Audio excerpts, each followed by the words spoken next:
Forecast.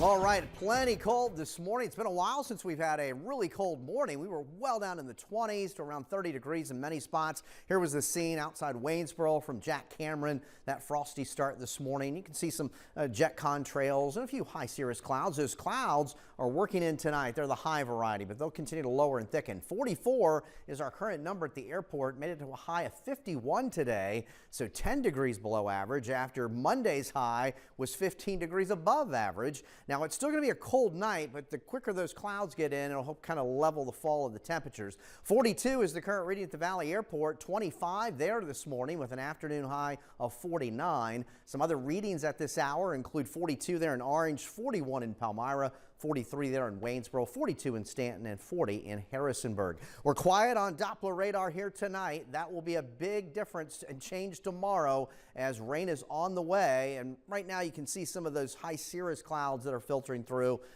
Thicker cloud deck is off to the west, but that is on the way. So we highlight the next big thing and the fact that it would not only rain tomorrow, it'll be our most significant rain that we've seen in 6 weeks. We have to go back to October 1 when we had over 1/4 of an inch of rainfall.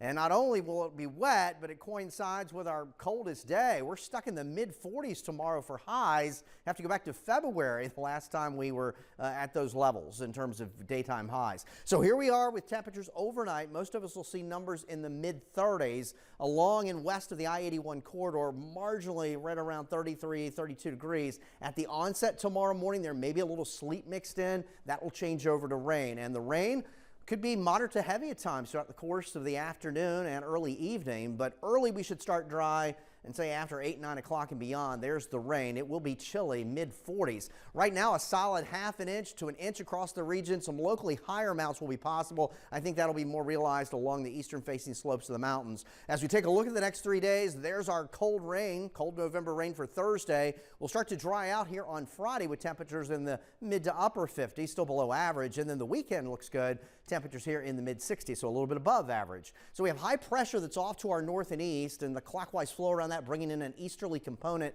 to the wind, and that'll kind of lock in the chilly air. And at the same time, our cold front right now is west of the Mississippi, but it's got a good tap of Gulf of Mexico moisture out ahead of it, and so that will be working in our direction here for Thursday.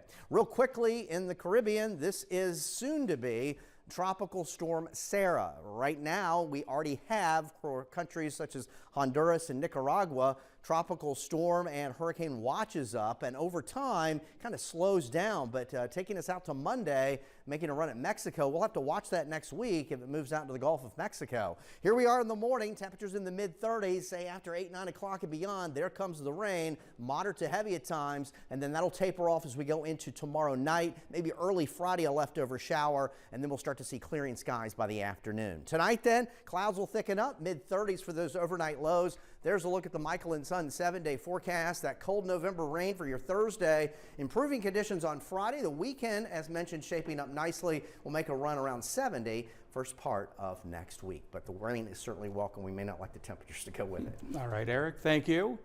And a check of